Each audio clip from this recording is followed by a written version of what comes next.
겨울 서점에 오신 것을 환영합니다. 저는 김겨울입니다. 여러분도 아시다시피 제가 SF를 굉장히 좋아하잖아요. 그래서 오늘 여러분의 청중과 함께 아주 특별한 게스트를 모시고 SF에 대해서, 특히 해외 SF에 대해서 좀 이야기를 나눠보려고 하는데요. 겨울 서점 구독자분들이라면 조금 반갑게 생각하실 게스트를 오늘 모셨습니다. 이다혜 작가님 모셨습니다. 안녕하세요. 네, 안녕하세요. 잘 지내셨나요? 네, 잘 지냈고요. SF 관련해서는 겨울 서점에서 워낙 잘 다뤄주셔서 저도 굉장히 재미있게 봤고 또 겨울 서점 콘텐츠를 통해서 SF에 입덕하셨다는 분들도 많이 계시더라고요. 맞아요. 네, 그래서 오늘 저도 겨울 서점에 SF 열풍에 힘입어 한 작품이라도 더 한번 영업을 해보고자 나왔습니다. 네. 아, 오늘 영업의 한마당이 되겠네요. 네, 그렇죠. 사실 아무리 열심히 읽어도 나오는 것만큼을 따라갈 수는 없거든요. 맞아요. 그래서 이런 때일수록 또 어떤 작품이 좋은지 또 어떤 작품을 어떻게 읽으면 좋은지에 대해서 이야기가 있으면 좋겠다는 생각을 했습니다. 네. 항상 그 분야마다 이제 깊게 파시는 분들한테는 미흡하게 보일 수밖에 없다고 생각을 하거든요. 근데 사람마다 읽는 방식은 또 차이가 있고, 그쵸. 그리고 누구나 인문계를 거친다라고 생각을 해요. 그리고 인문계를 거칠 때는 아마 다들 비슷하실 텐데, 유명한 거 읽고, 그쵸. 네. 남들 읽는 거 읽고, 이렇게 시작을 하다가 나랑 주파수가 맞는 작품을 발견하면 그 작가의 작품들을 다 읽어보기도 하고, 이런 과정을 거치거든요. 근데 그렇게 해서 시간이 10년, 20년 막 시간이 흐르기도 하고, 그럼 어느새 내가 읽어온 SF가 많이 쌓여있단 말이죠. 근데 아무리 많이 읽어도 말씀하신 것처럼 예, 어디 가서 나 SF 좀 읽어라고 얘기를 할 수 있는가라고 하는 문제는 저도 아직은 미흡하지 않나라고 생각하고 있고 항상 이제 아니 편집위원도 하셨잖아요. 그쵸. 심지어 저는 문학상 심사위원도 예, 하시고. 심사위원도 하고 그리고 심지어 저는 SF도 이제 싣는 잡지를 만들었었단 말이에요. 그쵸, 그쵸. 예, 근데 그렇다고 해도 항상 더 전문가이신 분들이 계시다는 걸 너무 잘 알고 있고 또 특히나 지금 SF를 보면은 여기에 소설들을 번역하신 분들 계시잖아요. 근데 맞아요. 이 번역하신 분들이 진짜 전문가 분들이세요. 아니, 그래서 번역하시는 분들 이름이 다 많이 본 이름들이어가지고. 네. 그래서 사실은 이미 정말 전문가분들은 지금 현장에서 책을 만들고 계시다. 그쵸, 예, 그쵸. 편집자분들이시고 편집장님들이시고 여기 번역하시는 분들이 진짜 전문가시라는 말씀을 꼭 드리고 싶고 이제 읽는 입장에서 아무래도 전달하기에 용이한 측면에서 제가 가지고 있는 장점이 있다 정도로 생각하는 것이지 저도 읽다 보면은 계속해서 어렵다 혹은 내가 모르는구나라는 거를 계속 깨달아가고 있습니다. 그것을 전제로 하고, 그러니까 혹시나 SF 마니아분들이 이 영상을 보신다면 노여하지 마시라는 밑밥을 좀 깔고, 네, 그것을 전제로 오늘 이야기를 좀 해보도록 하겠습니다. 본격적으로 들어가 보기 전에 우리 SF에 대한 우리의 사랑을 그래도 좀 고백을 하고 넘어가 보도록 할게요. SF를 저희가 뭐 앞에 밑밥을 많이 깔긴 했습니다만 그래도 SF 좋아하시잖아요. 네, 좋아하죠. SF 언제부터 어떻게 좋아하게 되신 거예요? 저는 아마 고려원에서 SF 단편집 시리즈가 처음 나왔을 때 읽은 게 시작이었지라는 생각을 하게 되고요. 네. 이제 그 시대가 뭐 SF라는 말을 정확하게 알기 전에 이제 장르라는 것 자체가 지금은 뭐 장르에 대한 여러 가지 안내서들도 있고 하지만 예전에는 그렇지가 않았기 때문에 일단은 재밌는 건 다 보는데 그게 알고 보니까 예를 들면 뭐 TV에서 환상특급이라는 걸 하는데 이게 너무 재밌다. 근데 왜 이런 건 환상특급에만 있고 다른 데는 없지라고 생각을 해보면 사실은 이게 특정한 장르를 다루는 그런 시리즈였다는 걸 사후적으로 알게 되는 경우가 되게 많았던 거예요. 맞아요. 근데 저는 이제 제가 성장을 하던 시기를 떠올려 보면 그때 이제 뭐 80년대 후반부터 초등학교 때 이제 책을 막 읽기 시작하던 때를 떠올려 보면 그때가 세기말이었단 말이에요. 80년대, 90년대. 아, SF 빠지기 너무 좋은 조건이다. 일단 세상이 좀 있으면 멸망할 것 멸망한다는 게 같고. 저는 너무 당연하게 생각했었고 그렇죠. 일단 컴퓨터가 다 고장이 나줘야 되고. Y2K라고 혹시 그렇죠, 아시는지 그렇죠. 모르겠는데 Y2K라고 정말 옛날 사람 같네요. 1999년 12월 31일 밤에는 꼭 컴퓨터를 꺼야 한다고. 근데 그렇죠. 약간 그런 세기말이라고 하는 것, 그러니까 이게 어떤 숫자로도 세기말이라는 게 보이던 1999년이라는 시기가 있었고 그리고 또 한 가지는 그때 종말론이 실제로 유행했었어요. 맞아요. 노스트라다무스 책이 어찌나 많이 팔렸는지. 네, 그리고 실제로 종말을 한다는 선교회들에서 이제 날짜를 지정을 해서 그때는 그렇죠. 예, 시사 프로그램들이 가서 생방송을 했었어요. 그러니까 휴거를 한다. 휴거를 한다고 네. 해서 예, 그래서 그게 정말 너무 익숙한 일이었던 거죠. 그리고 무슨 뭐 범죄와의 전쟁 이런 말들도 항상 뉴스에서 나왔었고 그런 와중에 이제 무슨 강경옥 작가의 순정만화라든가 이런 데에서도 네. 일상적으로 이런 이 이후의 세계에 대한 이야기들을 또 하는 모습들이 있었기 때문에 처음에 시작할 때는 SF를 내가 좋아하는구나로 시작한 게 아니라 아, 내가 이런 이야기 좋아하는구나. 세계가 멸망한 이후의 이야기 좋아하는구나. 그리고 여기가 아닌 곳에서 뭔가 가능성이 있다라고 생각하는 이야기를 좋아하고 내가 가질 수 있는 희망의 크기가 지금 내가 살고 있는 딱 요만큼이 아닐 수 있다는 가능성 이런 것들을 보여주는 이야기를 굉장히 좋아하는구나라는 생각을 굉장히 많이 했어요. 근데 SF하고 같이 이야기되는 판타지 같은 경우는 판타지는 과거의 세계, 훨씬 더 과거로 돌아가고 다른 세계라고 해도 과거의 다른 세계 같은 예를 들면 뭐 중세라든가 아니면 아예 고대 같은 분위기로도 판타지가 가능하지만 SF 같은 경우는 가능하면 지금부터 지금 이후의 세계에 대한 이야기를 하고 있기 때문에 그런 게 읽다 보면 아, 좀 더 뭔가 머릿속에 뭐가 생기는 것 같은 예, 그런 느낌이 있었고 그와 동시에 아, 읽어도 무슨 말인지 모르겠는데 라는 생각을 동시에 하게 만드는 작품들이 있었어요. 그래서 그때 이제 나중에 알고 보니까 야, 이건 진짜 읽기가 어렵다라고 생각했던 작품이 이제 이른바 하드 SF라고 분류가 되는 작품들이었고 그다음에 이제 이후에 들어서 최근 들어서 나오는 이제 그런 SF 소설들을 보면 그런 또 SF 내에서의 하위 구분에 지나치게 엄격하지 않아도 재미있게 읽을 수 있는 작품들이 많이 나오는 거라는 생각도 굉장히 많이 합니다. 어떤 작품으로 처음에 들으셨어요? 저도 비슷했는데 저도 사후적으로 알게 됐어요. 내가 SF를 되게 좋아하는구나. 왜냐하면 어렸을 때부터 SF 영화, 뭐 SF 드라마, 뭐 SF 책을 되게 좋아했는데 그게 SF라는 인식이 없었던 맞아요. 거예요. 네. 그러니까 대표적인 예로 저는 매트릭스를 그렇죠. 10번을 넘게 봤어요. 1, 2, 3편 애니매트릭스까지 다 정말 많이 봤거든요. 공각기동대 너무 좋아해요. 그러니까 그런 어떤 제가 좋아했던 것들 그리고 뭐 더 많이 거슬러 올라가면 프랑켄슈타인 같은 게 있을 수 있고 뭐 타임머신 같은 맞아요. 정말 SF의 시초라고 불리는 그런 작품들이 있을 수 있는데 그런 걸 분명히 제가 좋아했단 말이죠. 근데 그것에 대해서 SF라는 라벨링을 못 하고 있다가 나중에 알게 됐어요. 아, 이것들을 SF라고 맞아요. 부르고 내가 이걸 좋아하는구나. 말씀하신 것처럼 이 세계와 다른 가능성, 하지만 가능성이 아예 없지는 않은 어떤, 그러니까 그것이 SF의 특징 중에 하나죠. 외삽이라고 부르는 어떤 하드 SF의 특징 중에 하나인데, 어떤 개연성 있어 보이는 어떤 그 과학 기술에 네. 관련된 어떤 이야기들 같은 게 너무너무 매력적이라고 느꼈고요. 그래서 나중에 아, 나는 SF를 좋아하는구나 라고 나중에 알게 됐고, 제가 영화를 잘 못 봤거든요, 어렸을 때. 왜 영화는 멈출 수가 없잖아요. 아, 그렇죠. 네. 그래서 저는 책을 읽는 걸 너무 좋아하니까 그게 적응이 안 되는 거예요. 그래서 영화를 잘 못 보다가 근데 문득 어느 날 깨달았어요. 내가 영화관을 가서 보는 영화는 거의 다 SF구나라는 걸 어느 날 깨달은 거예요. 네. 뭐 터미네이터 시리즈, 뭐 네. 정말 유명한 SF 그쵸. 프랜차이즈들, 스타워즈 뭐 다 너무 좋아하거든요. 그래서 그런 그쵸. 것을 이런 때 이제 조심해야 되는 거예요. 스타워즈가 SF라고 할 수 있느냐. 그러니까 자, 여기서 그렇죠. 이제 네. 그 잠깐만요, 스타워즈는 이렇게, SF가 아닙니다. 뭐 그렇죠. 이렇게 댓글이 달릴 수 있다는 거죠. 그거 스페이스 오페라를 SF라고 부를 수 있는가? 그쵸. 스페이스 오페라 중에서도 SF인 게 있고 아닌 게 있다. 뭐 맞아요. 이런 네, 이야기들이 맞아요. 이제 정말. 네. 네, 막 정말 치열하게 이제 나오기 때문에 아, 근데 얘기가 나왔으니까 말인데 이거는 정말 어려운 주제긴 합니다만 SF가 저도 그렇고 다혜 작가님도 그렇고 SF를 좋아하는구나를 사후적으로 알게 되는 이유 중에 하나가 그 SF라는 장르의 특징 때문인 것 같아요. 네. 무엇을 SF라고 부르느냐? 이거 근데 이 질문은 저도 이제 SF 작가님들 만나서 인터뷰를 하거나 할 때 종종 여쭤보거든요. 근데 다들 되게 지겨워하시지 네, 않나요?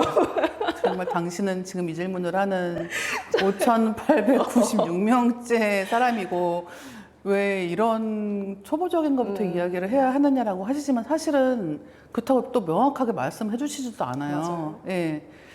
그러니까 그만큼 정의하기가 어려운 문제가 아닌가라고 생각을 하고 있고, 이 SF널 그 후반부에 이제 편집자가 쓴 글을 보면 거기에서 이야기하기로는 사람들이 SF라고 부르고, 그러니까 어떻게 보면 공통의 합의라고 하는 네, 것, 네, 네.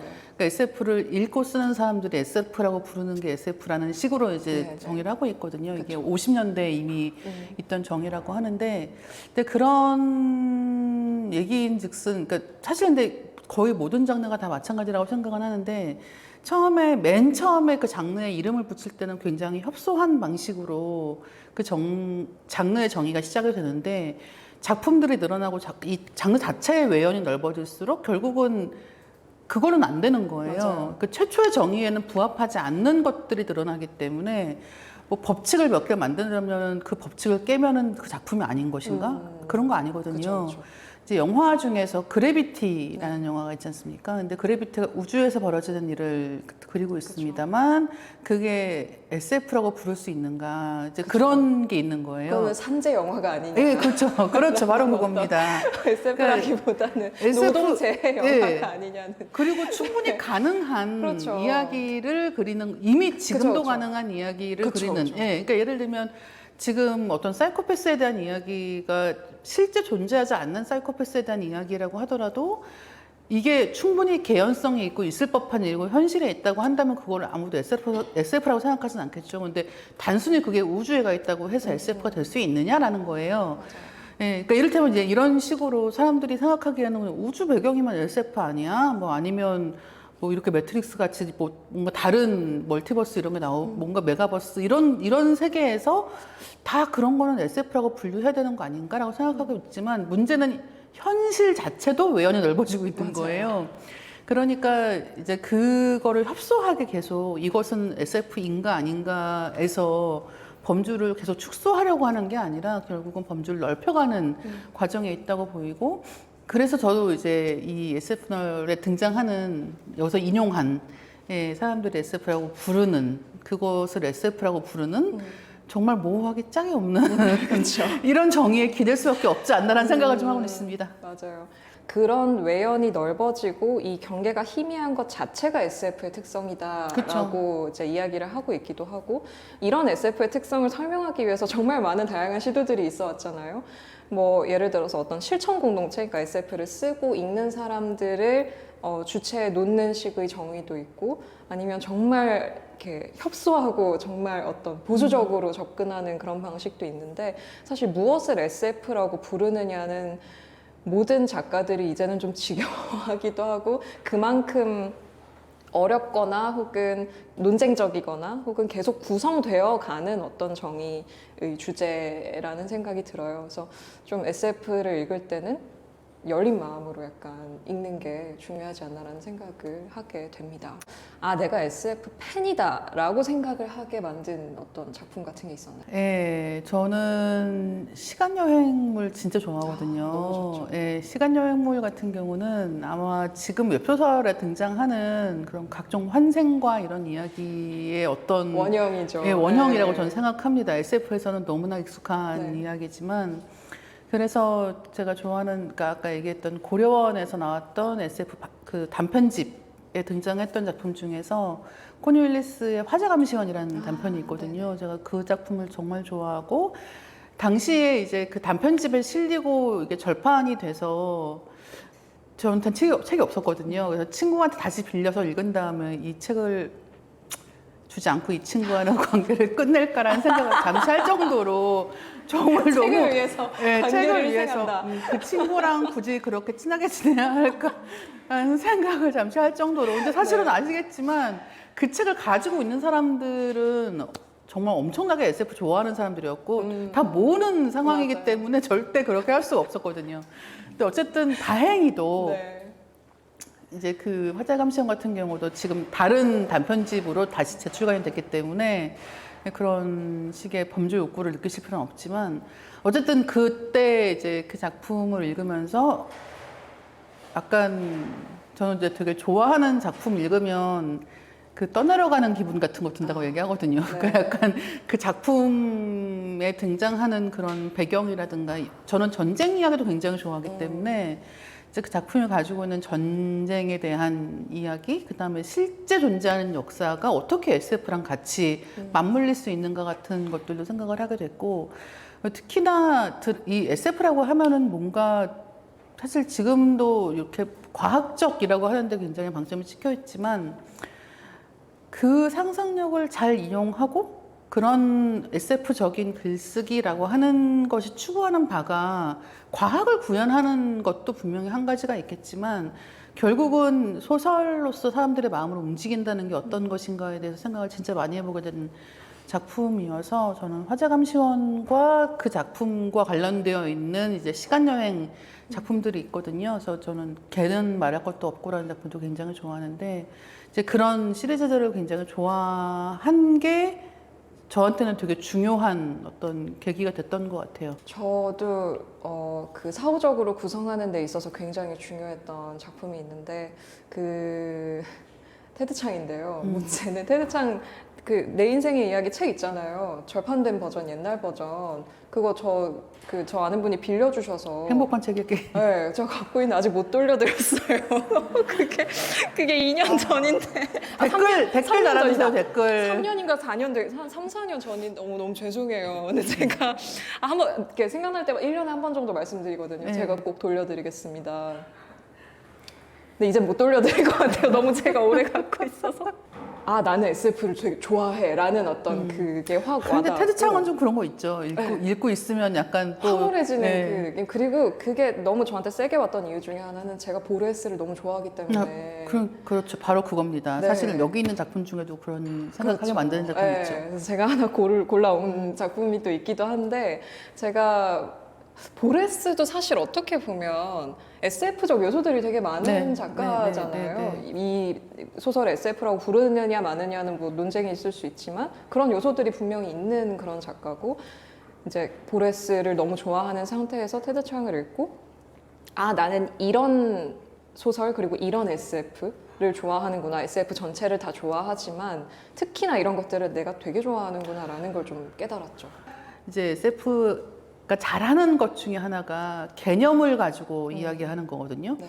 그러니까 구체적인 어떤 과학적인 지식을 가지고 이야기할 때도 있지만 오로지 머릿속에서만 가능한 사고 실험을 가지고 이제 이야기하는 이런 경우도 있는데 그래서 그런 경우는 상상하기가 굉장히 어려워요. 맞아요. 예, 그걸 그냥 쉽게 읽는다고 이해할 수 있는 게 아니어서 이 사람이 단편만 쓰고 있지만 항상 단편이 아니라 장편 읽는 것 같은 기분으로 보게 되고 읽은 다음에 꼭 한번 다시 봐야 돼요.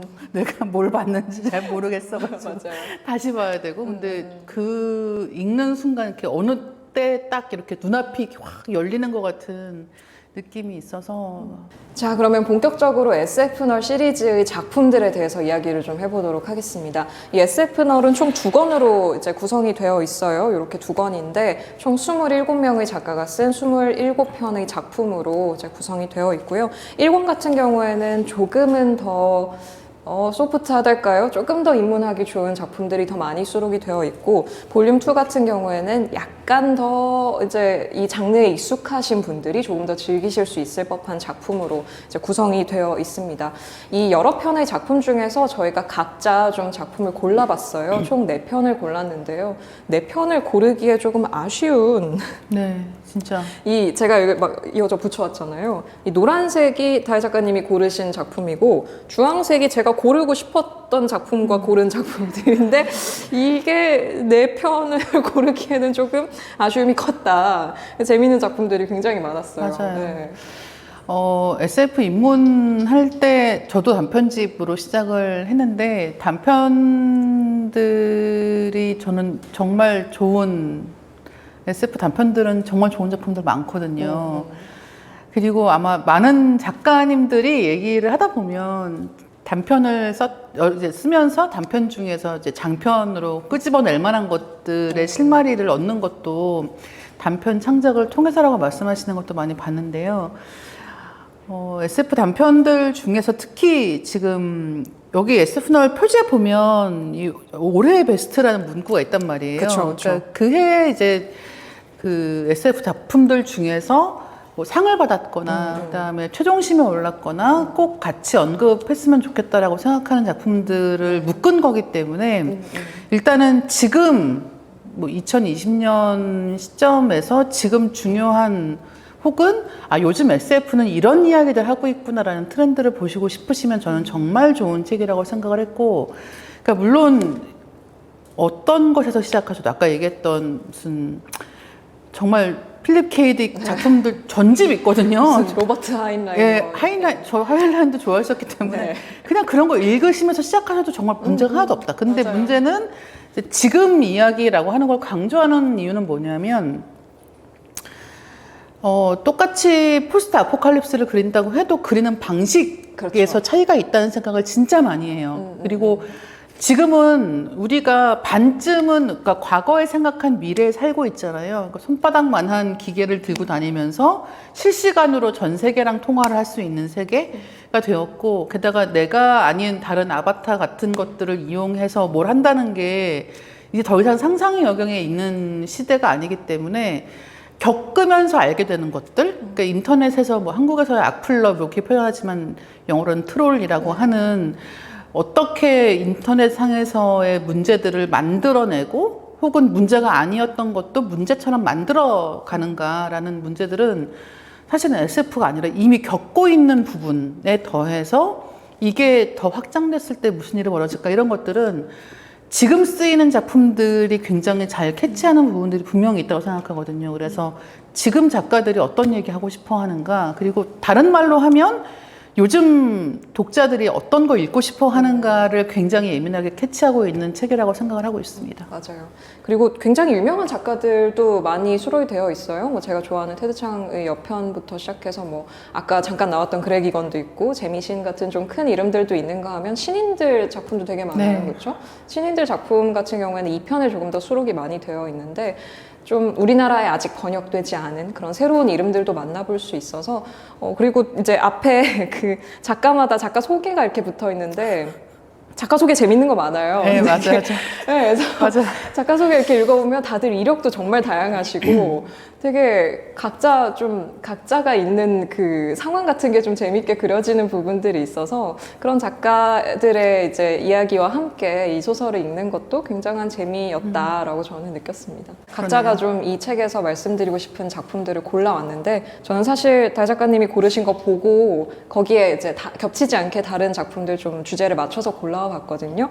하나씩 좀 얘기를 해볼게요. 첫 번째는 소프트 SF를 주제로 작품 vs 대결을 좀 해보도록 하겠습니다.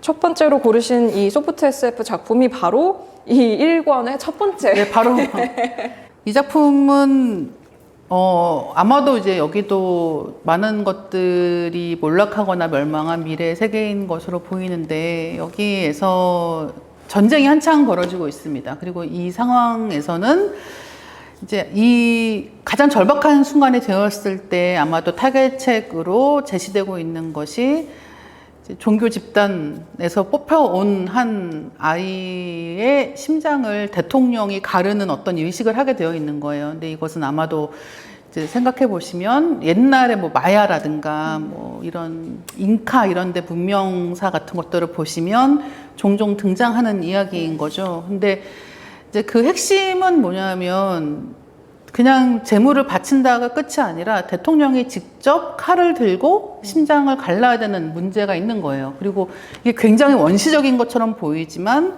여기서는 엄연히 벌어지고 있는 상황인 거죠. 근데 문제는 뭐냐면 이제 그렇게 뽑혀간 아이가 하나가 있고 이제 그 아이를 맞아들이는 대통령이 있는 상황에서 이 이야기가 진행이 됩니다.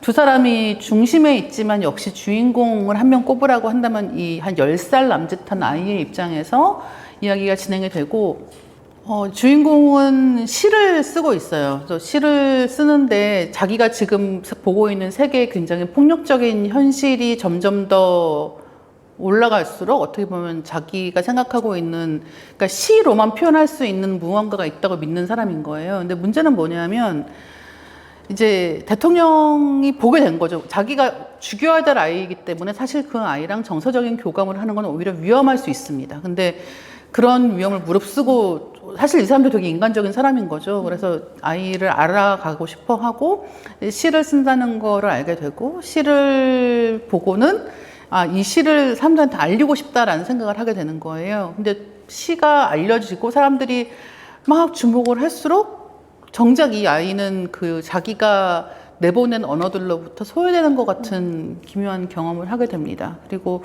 점점 더 상황은 안 좋아지면서 결국은 대통령이 칼을 들어야 되는 순간이 오게 되는 거죠. 여기서 어떻게 될지는 여러분이 직접 보시고 판단을 하시면 좋겠고요. 중요한 부분에서. 그렇죠. 네. 네. 근데 어쨌든 그렇게까지는 이제 당연히 상황이 가겠죠. 근데 저는 이 작품 너무 재밌었던 게 저는 이제 이런 종교랑 관련해서 이야기하는 혹은 종교, 정치, 사회 이런 것과 연결지어서 SF가 보여주는 세계를 굉장히 좋아하는 편이고 그래서 파운데이션 같은 작품도 굉장히 흥미롭게 본 편인데 이런 이야기에서 아까 제가 말씀드린 단순히 재물을 바치는 게 아니라 대통령이 직접 칼을 들게 되어 있다라고 했잖아요. 근데 만약에 이런 식으로 모든 처벌 제도가 존재한다면 사형제도 같은 것은 지속되기가 굉장히 어려울 수 있는 거죠. 그리고 가장 순수한 무언가라는 거를 언제까지나 인간은 때묻지 않은 어린아이로 상정을 하게 될 것이고 더 문제는 뭐냐면 이 아이가 이제 성장을 해가면서 한 13살쯤 되고 보니까 내가 죽는다고 해서 이 문제가 해결될 것인가? 전쟁이 끝날까에 대해서 확신이 없다는 걸 알게 돼요. 그러니까 보여주는 게 필요한 거예요. 사람들한테 보여주는 게 필요하고 어떤 것까지 우리가 하고 있는지에 대한 무언가를 보여주는 게 필요한 것이지 실제로 아이를 죽이는 것이 뭘 해준다는 것에 대한 확신은 전혀 없는 상황이구나라는 걸 알게 됩니다. 그리고 그 상황에서 자기는 너무나 죽기 싫은 거죠. 그리고 대통령도 그게 쉽지가 않은 상황에 빠지는 거예요. 근데 여러 가지 딜레마들이 같이 이제 벌어지는데 이 사회의 사람들이 가지고 있는, 그러니까 여기 보면 이제 시위대가 등장을 합니다. 시위대가 이제 이런 아이를 가지고 뭔가 무기화하는 이런 전략에 대해서 반대하면서 낡은 무기를 없애라라는 식의 구호로 이제 시위를 해요. 근데 그걸 보면서 이 나이마라고 하는 주인공이 무슨 생각을 하냐면 두려움을 이겨내자, 이 시대를 바꿔보자, 아이들을 웃게 하자라는 말도 있는데 왜 그런 말로는 구호를 외치지 않는가라는 생각을 하는 대목이 나오거든요.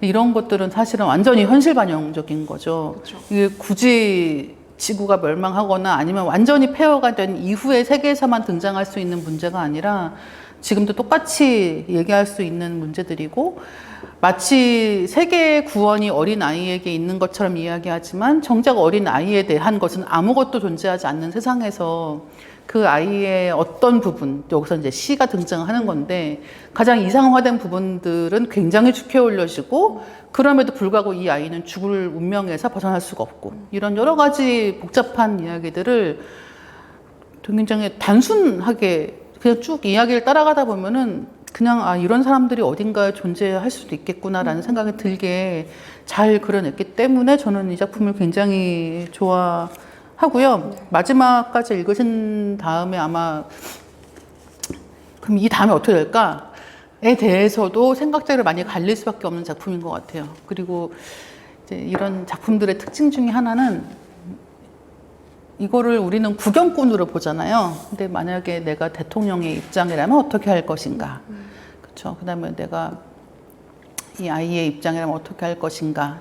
제사장의 입장이라면 어떻게 할 것인가 같은 식으로 조금 더 파고들면 예, 문제는 훨씬 더 복잡해지거든요. 그래서 예, 사회에 대한 어떤 메타포로 굉장히 인상적인 작품이어서 좋아하고 등장인물들 다 너무 좋아요. 예. 그 안타깝다는 면에서. 주인공 여자아이가 정말 마음이 많이 가죠. 네, 나이마 같은 경우는 마음이 진짜 많이 가서 쓸데없이 용감하게 굴려고 하지 않는 거. 예, 자기가 가지고 있는 두려움을 다 인정하는 것. 네. 그리고 아마 그렇기 때문에 시를 쓸 수 있는 거 아니었을까라는 생각을 같이 하게 되는 작품이었습니다. 맞아요. 그러니까 이 대통령이 직접 심장을 갈라야 되는 이유가 그거잖아요. 그러니까 말하자면 예를 들면 핵미사일의 비밀번호가 그 어린아이의 심장에 묻어있기 때문에 무기를 가동하기 맞아요. 위해서는 그걸 갈라야만 이 전쟁에서 승리할 가능성이 높아진다는 어떤 명분이 있는 거죠. 그러니까 이런 식의 어떤 한 아이를 희생해서 사회 전체를 구원할 것이냐라는 어떤 상당히 오래된 그리고 많이 변주되는 주제, 어떤 설국열차에서 바닥을 열었는데 아이가 열심히 기계를 돌리고 있는 그런 어떤 모습이라든지, 그러니까 한 아이를 희생시켜야만 그 사회가 유지된다고 했을 때 무엇을 선택할 것이냐라는 어떤 주제를 다른 방식으로 변주를 한 소설인데, 이 소설에서의 약간 다른 점이 있다면 과연 정말 이 심장을 갈라야만 이 전쟁에서 승리할 수 있느냐, 다른 방법이 있지는 않을까라는 질문을 하게 만든다는 거죠. 그리고 실제로도 그럴 수 있을 것 같기도 하고 약간 그런 생각을 하게 만드는 소설이었어서 저도 굉장히 재미있게 읽었습니다. 제가 고른 소프트 SF는요, 추모와 기도라는 켄 리우의 소설이고, 골라주신 이 내 마지막 기억 삼아 바로 다음 소설입니다. 이게 배치를 일부러 이렇게 한 게 아닐까 싶을 정도로 약간 앞에 있는 이 소설들이 가지는 어떤 그 낮은 문턱으로서의 어떤 하지만 굉장히 강력한 그 확실히 그렇죠. 흡입력이 있는 그런 힘들이 있는데, 제가 그 소개를 했던 종이동물원을 쓴 켄 리우의 단편 소설이고요.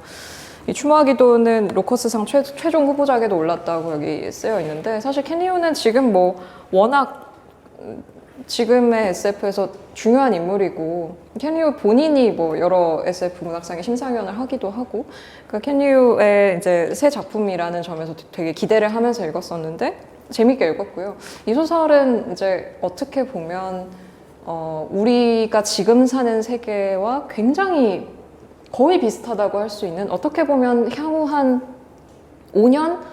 10년 안에 이런 일이 벌어질 수도 있을 것 같은 그런 일을 다루고 있어요. 그러니까 전체적인 얼개는 이런 거죠. 한 가족의 이제 큰 딸이 죽어요. 근데 이 죽음을 애도하고 추모하는 과정에서 이 어머니가, 그러니까 이 죽음을 헛되이 만들어서는 안 된다라는 어떤 그 자연스러운 생각 때문에 어떤 사회 제도나 이런 걸 바꾸기 위해서, 그런 경우가 많잖아요. 사실 아이의 죽음 때문에 이걸 다른 사람은 이런 희생이 있어서는 안 된다라는 생각으로 어떤 그 캠페인을 하거나 어떤 제안을 하게 되는 경우가 많은데, 그런 상황에 처해 있는 거죠. 그래서 이 어머니가 너무나 큰 슬픔과 이 어떤 분노와 그런 세상을 바꿔야 된다라는 어떤 그 마음으로 이 딸의 죽음을 어떻게 하면 사람들에게 좀 더 공감이 가고 사람들이 마음에서 우러나와서 이 캠페인을 지지할 수 있을까 하는 그런 이제 생각이 있었던 거죠. 근데 마침 그때 이 어머니에게 접근한 회사가 있었고, 그 회사에서는 인공지능 알고리즘을 통해서 사람들이 이제 그런 가상현실을 굉장히 익숙하게 사용하는 그런 세계를 전제로 하고 있는데, 그 딸의 여러 사진과 어떤 뭐 목소리와 이런 걸 우리가 지금도 가지고 있는 딥페이크 기술 같은 걸 이용해서 그 딸의 어떤 모습을 실제로 보고 그 가상현실 안에서, 그리고 그 아이에게 어떤 공감과 뭔가 연민을 느끼고, 그래서 결국은 이 캠페인에 참여하도록 만드는 어떤 프로그램이 자기들한테 있다라고 얘기를 해서 결국은 이제 그걸 그 어머니가 동의를 해서 만들게 되는데, 거기서부터가 비극의 시작이었던 거죠. 그러니까 우리는 다 너무 잘 알고 있지만 인터넷에는 그렇게 마음이 좋은 사람들만 있는 게 아니고, 사람들이 그 얼굴을 해킹해서 굉장히 안 좋은 방식으로 뭐 다른 어떤 가상현실 동영상 같은 걸 만들고, 그리고 음모론을 만들고, 사실은 죽지 않았다, 뭐 이게 다 뭐 알고 보니까 뭐 조작된 거다, 이거는 돈을 받았다. 네, 돈을 받았다, 이런 식의 이제 음모론이 나오고. 그러니까 사회 전반적으로 처음에는 막 너무 이거에 대한 긍정적인 어떤 캠페인이 확 휩쓸고 갔다가 그 바로 다음에 이어지는 너무나 잔인하고 감당할 수 없는 어떤 그 과정들이 이어지는데, 그 와중에 이 이모가 그런 어떤 인터넷 트롤들로부터 자신을 보호할 수 있는 그런 이제 프로그램을 가지고 개발하는 그런 사람이어서 그 프로그램을 가지고 이 어머니가 그런 끔찍한 것들을 보지 않을 수 있도록 이제 블럭을 해주는 걸 돕게 돼요. 근데 이건 블럭만 될 뿐이지 어쨌든 계속 인터넷에 있단 말이죠. 그 웹상에서. 이제 그런 와중에 이 죽은 딸은 한편으로는 너무나 그 정치적 캠페인 안에서 끝없이 미화되고 근데 한편으로는 너무나 끝없이 악마적인 이미지로 만들어지고 그걸 지켜보는 이 둘째 딸이 또 있어요. 근데 둘째 딸의 기억에는 이 사람이 그렇게 납작한 사람이 어디 있어요. 그러니까 굉장히 좋은 면도 있고 자기가 기억하는 안 좋은 면도 있는데 그 캠페인들 속에서 너무나 그러니까 정말 자기 언니가 더 이상 어떤 하나의 인간으로서 대접받는 게 아니라 갈기갈기 찢어지는 것 같은 그런 모습들을 목격을 하게 되죠. 그 아빠도 마찬가지고 가족들이 굉장히 괴로워하게 되고요. 결말은 직접 확인을 해보시고 그런 이야기를 담고 있어요. 그래서 추모와 기도라는 제목을 달고 있는데 정말 이게 당장이라도 사실 일어날 수 있을 법한 어떤 측면에서는 이미 일어나고 있는 일인데 그거를 약간 앞선 기술을 가지고 서술하는 거잖아요. 그래서 이제 저는 뭐 유튜버기도 하고 하니까 인터넷상에서 너무 많은 어떤 반응들이나 이런 걸 보게 되는데 그런 측면에서 되게 사실적인 어떤 부분들이 있었고 되게 와닿는 부분들이 있어서 소프트 SF 작품 중에 한 편으로 오늘 가져와 봤습니다. 네. 인터넷에서 안 좋은 뭐 글을 쓰거나 아니면은 뭔가 문제가 있는 영상, 이미지 이런 것들을 만드는 사람들만 문제라고 생각하지만 사실은 이 문제의 시작은 가장 선량하고 가장 슬픈 사람이 가지고 있었던 진정성에서 시작한다는 게 진짜 약간 미치게 만드는 부분이거든요. 그러니까 나쁜 의도가 나쁜 것을 만들어내는 게 문제가 아니라 어떤 것도 최초의 의도가 그대로 끝까지 갈 수가 없는 세상에 우리가 살고 있다는 거예요. 아무리 내가 순수하게 좋은 어떤 이유 때문에 이 일을 시작했다고 하더라도 그게 한 달에 두 달이 걸치면서 내가 전혀 통제할 수 없는 상황으로 가고 있고 모든 것은 항상 안 좋은 것을 증폭시키는 방식으로 장난을 치는 사람들이 지금은 항상 어딘가에 상존하고 있다라고 하는 거예요. 그리고 심지어는 이제 아까 말씀해 주신 그런 이제 이모가 알려주는 기술, 뭐 방패 이렇게 부르는 기술이 있어서 이것도 지금도 쓸 수 있는 거거든요. 뭐 광고 보기 싫으면은 뭐 광고 뭔가 안 보이게 차단하는 거면 거기 이렇게 뻥뻥 이렇게 하얗게 구멍 뚫려 나오는 식으로. 근데 그런 걸 쓰는 거죠. 근데 이게 또 다 똑같잖아요. 그러니까 방패를 만들면 다시 또 창을 더 날카롭게 벼려 나오는 것처럼 처음에는 통하는데 예, 조금 지나다 보니까 다시 뚫고 들어오는 무언가가 생기고 해서 어느 순간이 되면은 이 엄마는 자기 딸을 추모하는 것도 볼 수가 없고 맞아요. 자기 딸을 욕하는 것도 볼 수가 없어요. 왜냐면 다 막아버렸으니까. 그리고 어떤 게 어떻게 숨어서 들어올지 모르니까 다 막아야 되는 상황이 되는 거죠. 추모인 척하고 들어왔는데 알고 보니 트롤링이고 이런 이제 게시물들도 맞아요. 있기 때문에. 네. 그러니까 결국은 아무것도 없어지는. 그러니까 자기가 추억하고 싶은 것도 없고 아닌 것도 없고 심지어는 이제는 그런 너무 안 좋은 더러운 이미지들이 더 씌워지지 않은 순수한 상태의 자기 딸 이미지 자체가 없어져요. 기억이 안 나요. 네, 기억이 안 나는 상황이 되는 거예요. 너무 이렇게 절박한 이야기인데 사실은 그게 말씀하신 것처럼 이미 도래해 있는 상황이고 이게 점점 더 심해지겠구나라는 생각 항상 하잖아요. 근데 그 심해질 때 우리가 잃어버리는 것은 무엇일까에 대해서 케니 유 작가가 굉장히 잘 쓴 작품이고 사실 읽기만 해도 너무 괴로워. 맞아요. 약간 정말 이러면서 보게 돼요. 정말 그럴 법한 이야기여서. 네. 여기서 피할 수 있는 사람은 아무도 없다. 예, 그러니까 이를테면 그 엄마가 만약에 그런 추모 작업을 하지 않았다면 이런 일이 벌어지지 않았을까라고 생각하는 건 진짜 나이브한 일이라는 거예요. 예, 여기서 지금 도망가서 아무도 이런 것들을 건드리지 못하게 하는 방법은 존재하지 않고 있기 때문에 이 이야기가 더 값어치 있는 거 아닐까라는 생각했습니다.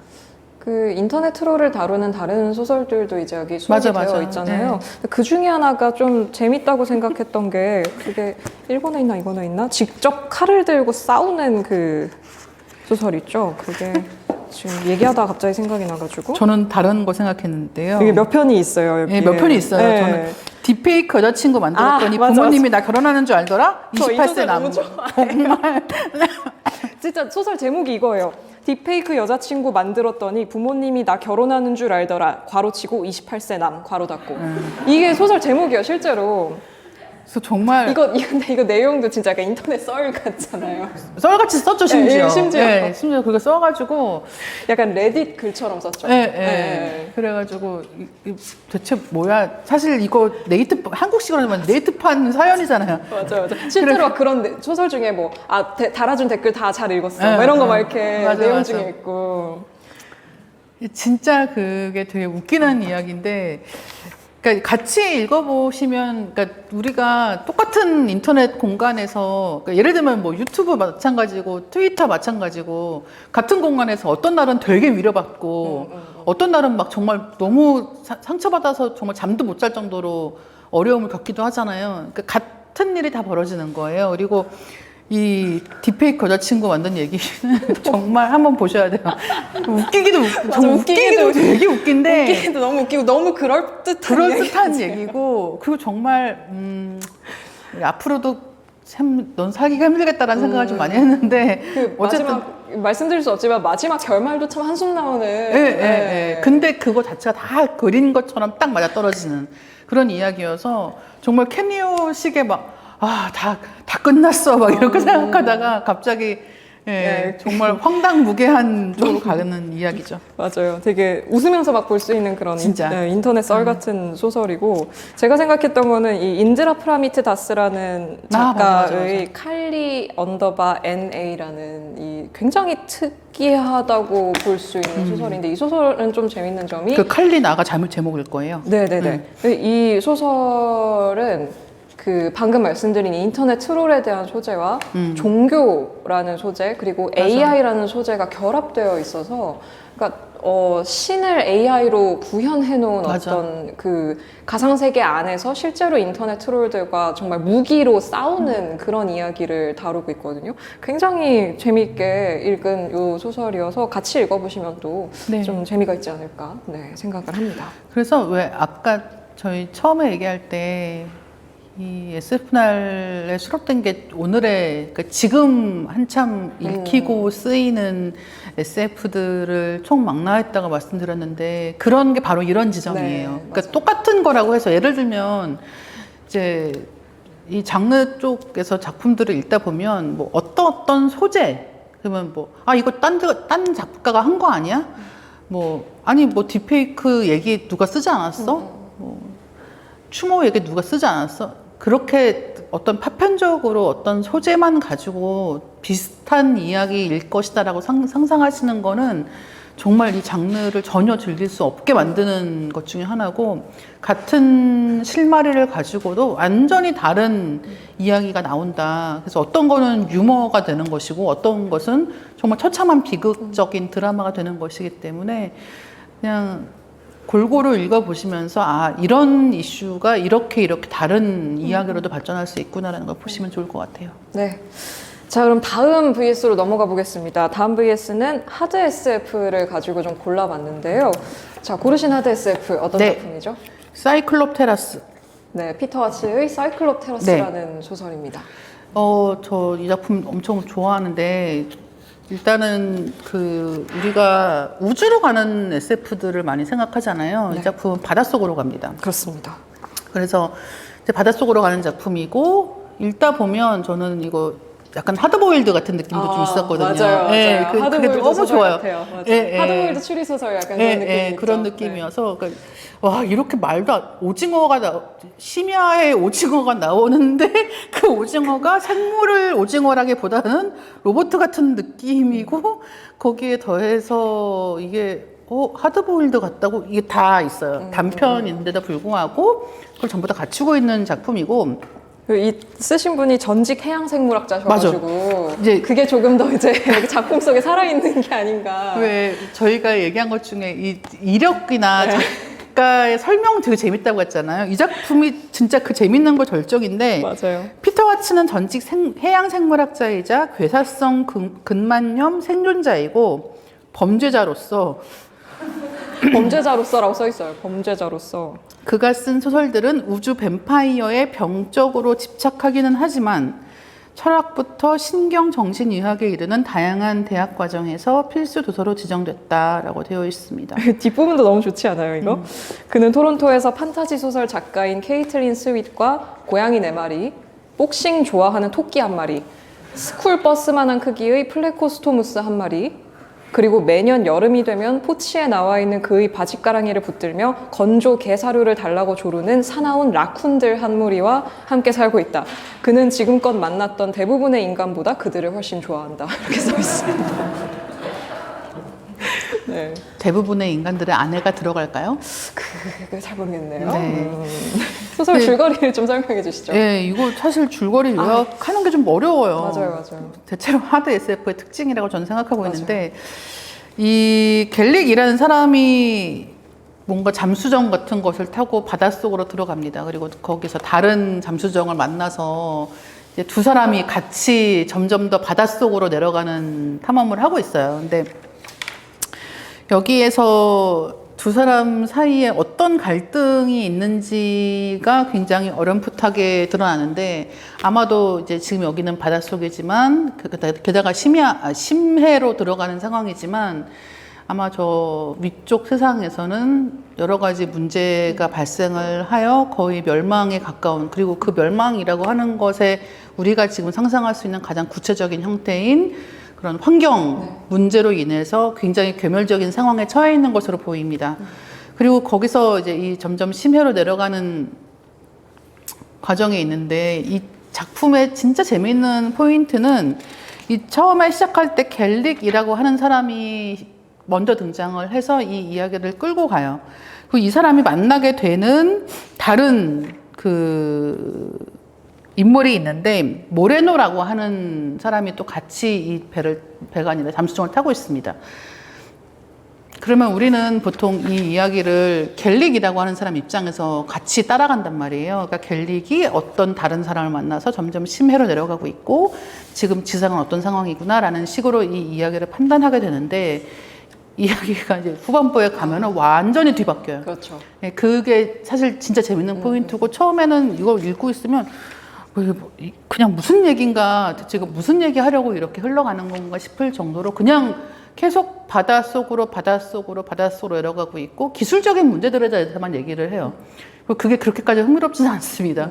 네, 근데 갑자기 저기서 오징어가 등장하는데 엄청 거대한 심해 오징어가 등장해요. 근데 오징어의 눈이 이상해. 맞아요. 네, 신경 섬유 같은 것들은 뭔가 그런 다른 기계 장치 같은 걸로 대체되어 있는 것처럼 보이는 LED라고 여기서 나오거든요. 근데 LED 조명 같은 걸 막 눈에 장착하고 있는 그런 오징어가 등장하고 대체 이건 뭐야라고 하다가 갑자기 후반부에 가서 정말 이 짧은 이야기에서 갑자기 가속을 막 하면서 마지막에 가면 이게 사실 무슨 이야기였어라는 걸 알게 됩니다. 그렇죠. 처음에 등장할 때 이 평온하고 약간 지루한 그냥 또 지금 뭔가 이 바닷속에서 뭔가 태풍 같은 상황이 벌어졌기 때문에 평소와는 다른 방식으로 항해할 수밖에 없어서 다른 사람의 이 잠수정을 타고 점점 바닷속으로 내려가는 이야기인가?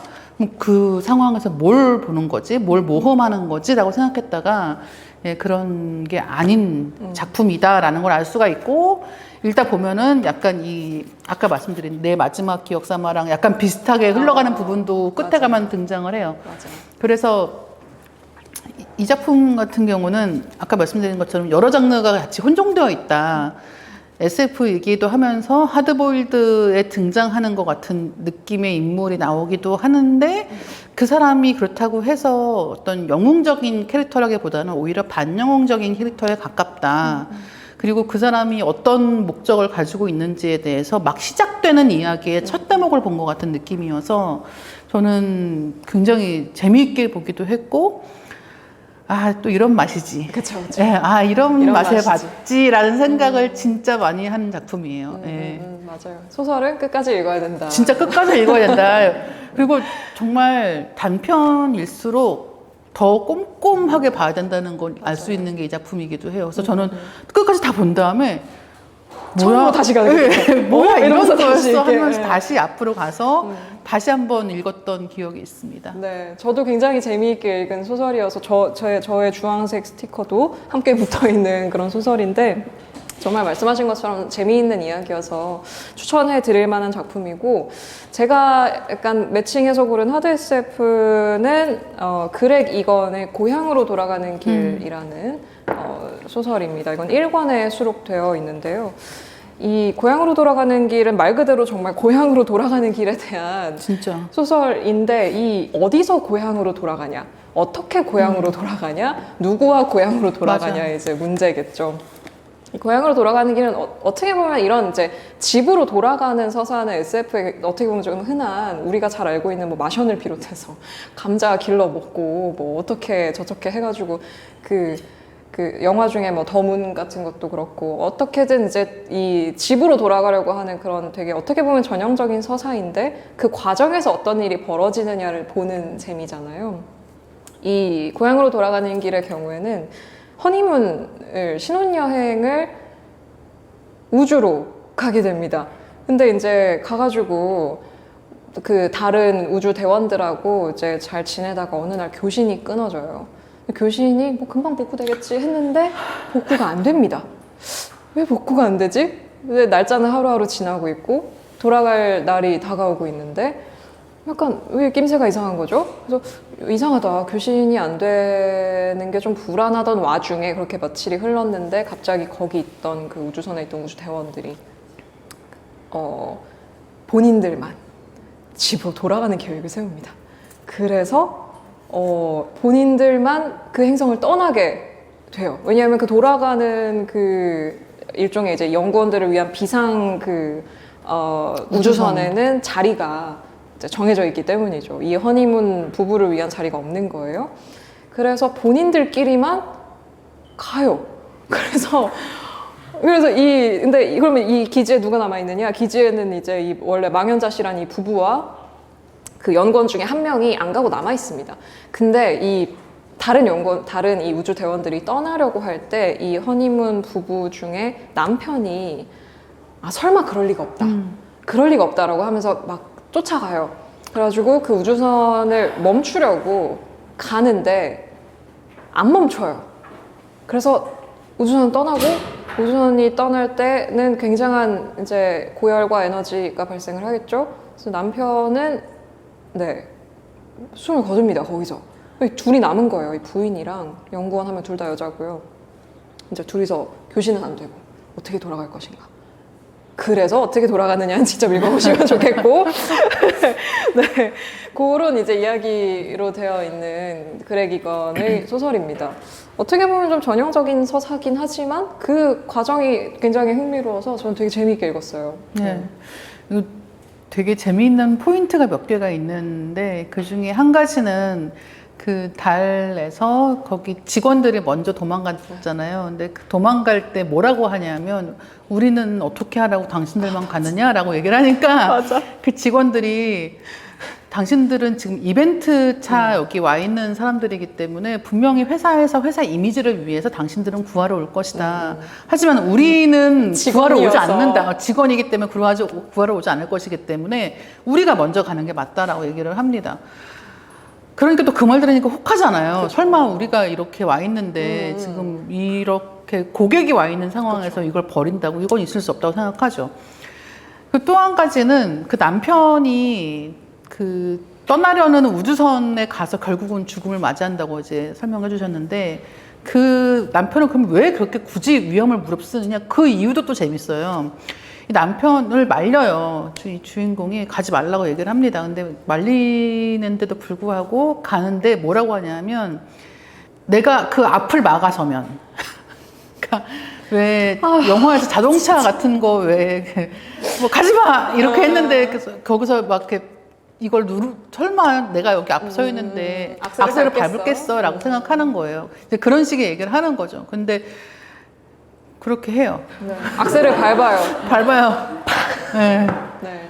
그래서 이제 이 이야기가 그런 몇 개의 포인트, 그 다음에 결국은 남아있는 상황의 사람들에 대한 이야기가 됩니다. 근데 저는 이게 진짜 재밌었던 게 뭐냐면 저는 마션을 되게 좋아하는데 네, 일단은 그 작가님을 좋아해요.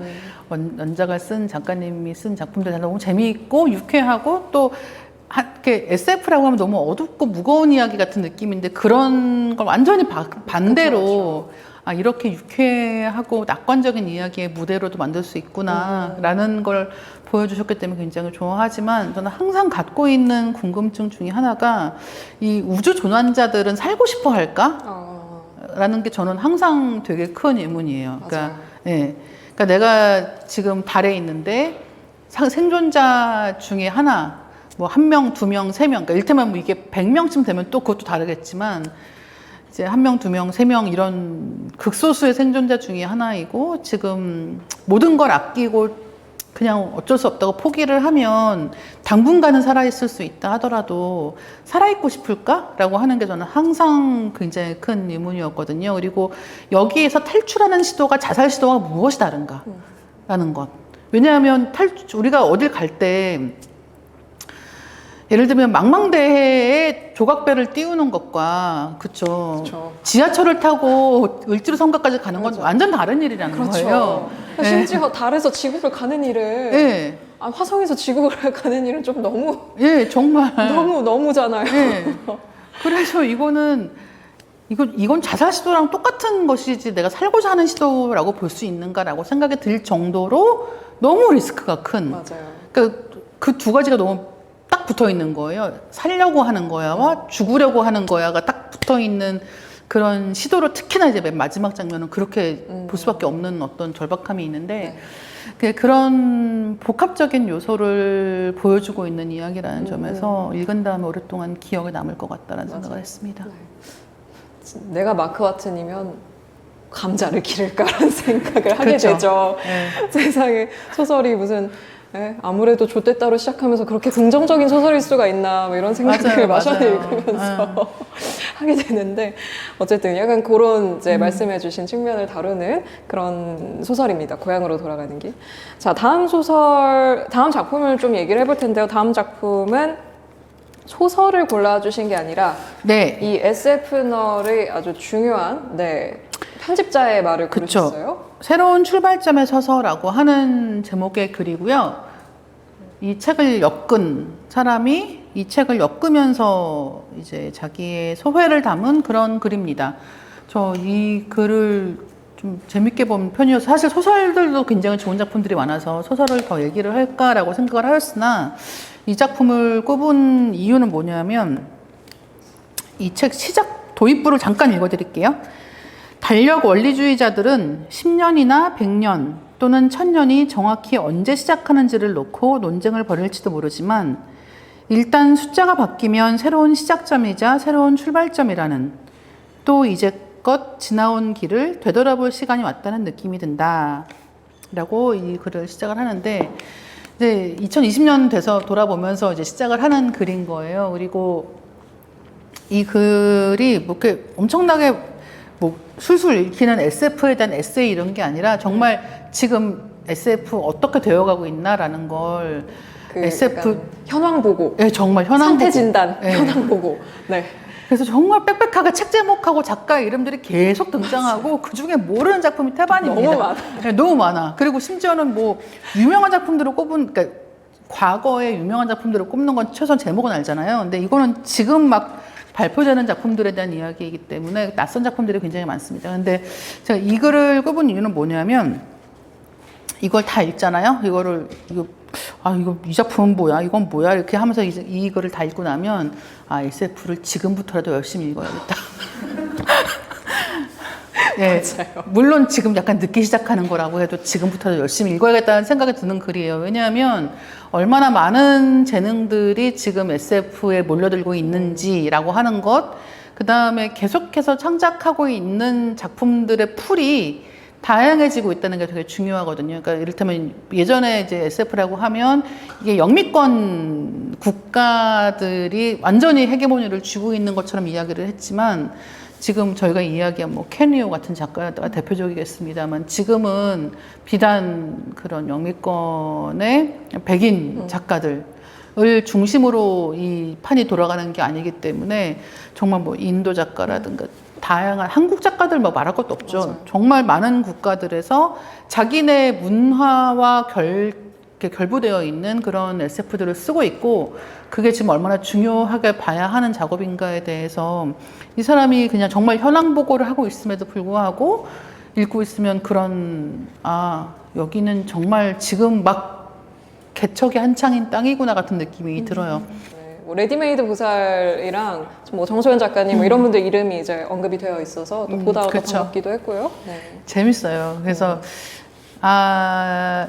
그런 걸 읽을 때 약간 이른바 국뽕 차는 느낌이 그렇죠. 있잖아요. 세계 속의 한국 같은 느낌으로. 뭐 김보영 작가 소설이 어디 실린다고 막 그렇죠. 이런 네, 어떤- 그런 느낌으로 네. 읽으실 수 있는 글이어서 되게 재밌어요. 그러니까 SF에 대해서 이런 편집자분들이 생각하시는 것들이 이런 것이겠지. 예를 들면 그런 아서 클라크라든가 필립 케이딕 같은 거대한 이름들의 레거시를 지키는 동시에 지금 막 새로 등장하는 작가들이 자기 자리를 차지할 수 있도록 노력들을 많이 하고 계시구나라는 생각을 진짜 많이 하게 돼서 네. 약간은 소설을 읽는 것과는 완전 다른 재미에서 읽었습니다. 네. 이 골라주신 게 이 잡지 편집자 조나선 스트라한의 글 이어서 또 제가 재밌게 읽은 소설 중에 이 편집자의 어떤 역할이랄까요? 혹은 의미 같은 걸 보여주는 소설을 저는 골라왔는데 소피아 레이가 쓴 문에 얽힌 비밀 이야기라는 소설이고요. 저는 이 소설을 읽으면서 다시 한번 느꼈습니다. 나는 보르헤스를 진짜 좋아하는구나. 그러니까 그거는 완전히 보르헤스. 이거는 그냥 보르헤스 네, 풍의 보르헤스. 소설이에요. 정말 그냥 그렇게 얘기를 해도 무리가 없는 그냥 너무 전형적인 보르헤스 풍의 소설인데 아주 그 깨알같은 재미들이 있는 그런 소설이에요. 이게 그 문에 얽힌 비밀 이야기라는 가상의 가짜 옛날 고 문서를 만드는 그래서 몰래 이제 그 과거 기록에 끼워 넣는 그래서 몰래 창작 활동을 하고 있는 어떤 그 역사 편집자, 역사 관리자의 그 기록 관리자의 이야기예요. 그러니까 뭐 전제로 하고 있는 것은 마치 1984의 세계처럼 혹은 뭐 다른 많은 소설에서 쓰는 것처럼 세계 정부가 있고 그 중에서 이제 이 바르셀로나라는 도시는 그런 식의 지식을 관리하는 곳으로 지정이 되어서 거기서 이제 그런 역사 지식을 담당하고 있는 사람인 거죠. 근데 이제 몰래 이런 이제 뭐 수녀가 쓴 뭐가 있다더라 뭐 이런 식의 이제 비밀 이야기를 꽂아 넣고 있는 건데 그 과정에서 뭐 마치 1984스러운 어떤 감시가 이루어져요. 그래서 몰래 그 일을 하다가 어느 날 갑자기 이제 아침에 출근하려고 하는데 문 밑으로 쪽지가 쓱 들어오죠. 어디로 와라. 그래서 뭐지 이거 일로 가면 또 함정 막 경찰한테 잡힐까봐 약간 불안해하다가 홀린 듯이 글로 가요. 그래서 갔더니 그 처음 보는 이제 장소로 가게 됩니다. 어떤 문을 열고 들어가게 돼요. 거기 들어갔더니 세상에 그런 식으로 옛날 기록을 만들어내고 있는 사람들이 그 안에 잔뜩 있고 막 다들 신나게 소설을 쓰고 있는 거예요. 그리고 심지어 거기서 자기가 낮에 만났던 관리자를 만납니다. 근데 이거 뒤를 너무 말씀드리고 싶지만 결말을 말씀드리면 안 될 것 같아서 근데 이제 그곳의 비밀을 알게 되고 그 비밀들은 책을 좋아하시는 분들이라면 너무너무 즐겁게 읽을 만한 패러디들이 있어요. 맞아. 진짜 그게 너무 맞아. 그러니까 책을 좋아하시는 분들이 읽으시면 너무 좋아. 막 이러면서 이렇게 신나게 읽을 법한. 고유명사는 맞는데 그 해설이 다 틀려. 그죠. 그러니까 뭐 구체적으로 말씀드리긴 좀 그렇지만 허버트 조지 웰스가 등장을 하고요. 오손 웰스가 등장을 하고요. 심지어 시민 케인도 등장을 오손 웰스가 만든 시민 케인이 등장을 하고 뭐 G.K. 체스터턴도 등장을 합니다. 맞아. 예. 그러니까 이 이름들을 알고 계시다면 그리고 그 사람들의 작품을 읽었거나 본 네. 사람들이라면 근데 약간 그걸 알아야 재밌어. 그죠. 네. 너무 재밌게 읽을 수 있는 사실 소설이고 그런 식의 실제 작가들을 가져와서 그걸 소설 속의 세계에서 변용을 시키는 기법 자체도 굉장히 보르헤스스러운데 이 소설의 결말부가 정말 보르헤스스럽고요. 그리고 이 문에 얽힌 비밀 이야기라는 이 이야기가 소설의 주인공이 쓰고 있는 이야기이자 이 소설의 제목이라는 점에서 그리고 또 하나의 또 중첩된 레이어가 있어요.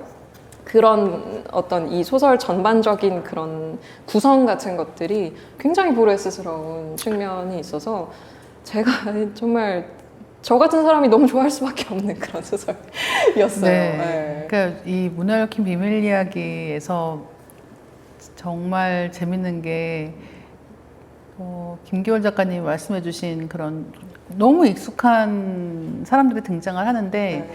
그 설정 여기서 이제 해설을 해주는 게 다 틀려요. 맞아요. 그래서 그거를 그러니까 예를 들면 그래서 약간 뭐, 깔깔대면서 보게 되는 게 있죠. 네, 그래서 오손 웰스가 실제로 이제 그 라디오에서 우주전쟁 그 프로를 이제 만들어서 방송을 하는데, 그러니까 오디오 드라마 같은 걸 만든 거죠. 근데 문제는 거기서 그 우주인이 침공했다, 탈출해라 이런 식의 그 방송이 너무 리얼해가지고 게다가 그게 전쟁이 끝난 지가 그렇게 많이 되지 않았잖아요. 그러니까 더 사람들이 공포에 질려서 진짜인 줄 알았다라는 어떤 에피소드가 있단 말이에요, 실제로. 맞아요. 근데 그걸 완전히 또 다른 방식으로 우선 쓰고 있어요. 그래서 이제 그런 것들도 굉장히 재미있고, 그러니까 이건 뭐냐면 그냥 워낙 그런 것들을 좋아하는, 책 좋아하고 고전 영화 좋아하는 사람들을 위해서 만들어진 이야기이고, 또 한 가지는 이제 여기서는 이제 이 소설 속의 이 현재 시점에서는 소설 창작이라는 게 이루어지지 않고 있는 것으로 보입니다. 그래서 소설이라고 하는 것 자체가 되게 과거의 유물이고 그리운 무언가인 거예요. 그런 상황에서 사람들은 그 소설 혹은 창작하는 이야기라는 걸 버리지를 못해서 계속해서 그 틈새에서 무엇을 하려고 하고 있고, 나는 비밀리에 뭔가를 하고 있다고 생각했지만 다들 알고 있고 다 하고 있고 네. 그러니까 이게 저는 이런 이야기 정말 좋아할 수밖에 없는 이야기인데, 사람들이 얼마나 이야기를 좋아하는가, 사람들은 얼마나 이 만들어내는 이야기와 숨어서 무엇을 하는 것과 이런 것들을 얼마나 좋아하고 얼마나 미쳐 있는가에 대해서 생각을 해보게 되는 작품이어서 저도 굉장히 좋아하는 이야기입니다. 맞아요. 자, 마지막으로 저희가 해볼 VS는 인문작입니다. 여러분을 위한 인문작을 각자 골라봤는데, 고르신 것은? 예, 저는 유리로? 녹색 유리구슬, 어떤 사랑 이야기라고 하는 작품이고요. 네, 저는 재미신의 비상용 피부를 골라봤는데요. 먼저 소개를 해주시죠. 저 작품이 너무 세가지고. 이건 재밌어요. 먼저 고르시지 그러셨어요. 제가 이렇게 고르신 거 보고 맞춰서 골랐는데. 저 할까 말까 하다가 사실 재미신은 워낙 유명한 작가고 작품도 되게 훌륭하기 때문에 저는 이 작품 녹색 유리구슬이라는 작품을 골랐는데, 사랑 이야기예요. 사랑 이야기이고 이 단편집을 보면은 사랑 이야기가 꽤 있습니다. 그리고 아까 소개해 주신 작품들 중에서도 그 집으로 가는 길, 그 작품도 이제 사랑 이야기라고 볼 수 있단 말이죠. 근데 사랑 이야기이고 이 작품은 이제 결혼을 하기까지의 이야기라고 보시면 돼요. 그리고 그래서 사실 어떻게 보면 그냥 지금 우리가 사는 현실과 다른 어떤 세계에 살고 있다 뿐이지, 보통의 연인들이 만나고 헤어지고 이런 이야기랑 되게 비슷하고요.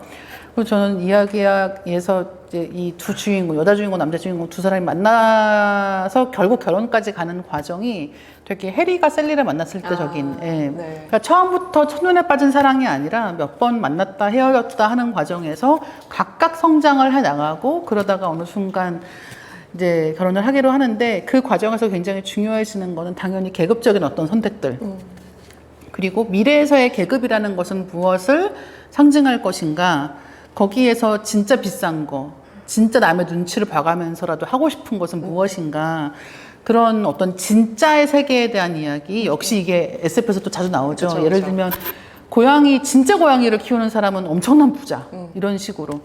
그리고 그 유명한 블레이드 러너의 원작 안드로이드는 전기양의 꿈을 꾸는가에서도 전기양과 진짜 맞아요. 양. 예, 예, 예.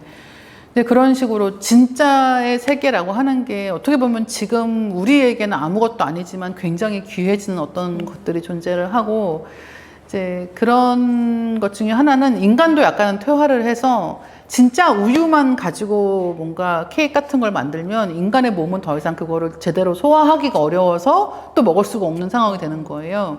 근데 그렇기 때문에 뭔가가 다 불가능해지니까 또 어떻게 되겠습니까? 더 하고 싶어지는 거죠. 그렇죠. 예. 그러니까 그런 복잡한, 그러니까 결혼이라고 하는 걸 결정해야 되는 과정에서 누구나 자기가 평소에 하지 않던 최대한을 하고 싶어 하고, 이제 그게 이 SF 속의 세상에서는 어떤 일로 벌어지고 있는가. 그리고 결국은 모든 결혼, 미래의 결혼이라고 해서 현재의 결혼과 다를 것인가. 그렇죠. 결혼이 한 다음에 부모님과- 몇 년이 지나서 어떻게 됐을지에 대해서 우리가 꼭 그렇죠. 소설을 읽어봐야 알 수 있는가. 이런 생각을 마지막에 하게 되는 엔딩이기 때문에 맞아요. 본의 아니게 되게 유머러스하게 끝나는 그런 생각을 진짜 많이 하고, 그리고 이제 저는 이 책에 뭐 약간 부제라고 하면 탄소세 시대의 가족 계획이라는 생각을 했어요. 맞아요. 그러니까 환경 문제가 굉장히 심각해지기 시작하면 우리는 어떤 것들을 고려하게 될까?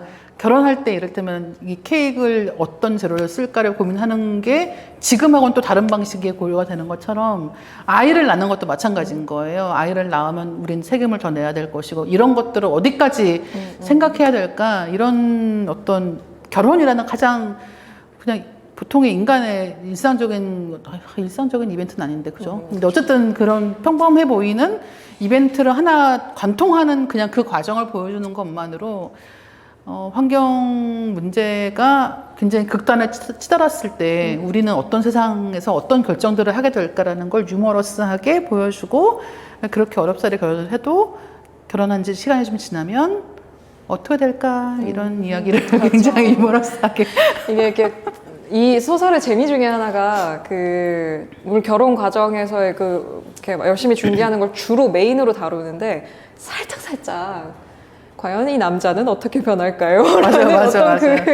그게 계속 그런 말이 네, 나오죠. 그게 이렇게 슬쩍슬쩍 계속 나오거든요. 예를 들면 뭐 이런 거예요. 뭐 약혼을 할 때는 뭐 탄소세를 고려해서 뭐 나중에 아이를 뭐 한두 명 정도 낳고서 살자 뭐 이런 얘기를 했는데, 나중에 은근슬쩍 결혼 맹세를 할 때는 3-4명을 낳고 살자 뭐 이런 식의 어떤 말바꾸기를 남자가 슬쩍 하는데, 거기에 대놓고 결혼식 와중에 뭐 한두 명이라고 했잖아 라고 할 순 없으니까 뭐지 하면서 맹세합니다 뭐 이렇게 되는 이게 어떻게 변해갈까 약간 그런 식의 어떤 살짝 주는 양념 같은 그 부분이 되게 재밌죠. 너무 재밌었어요. 네.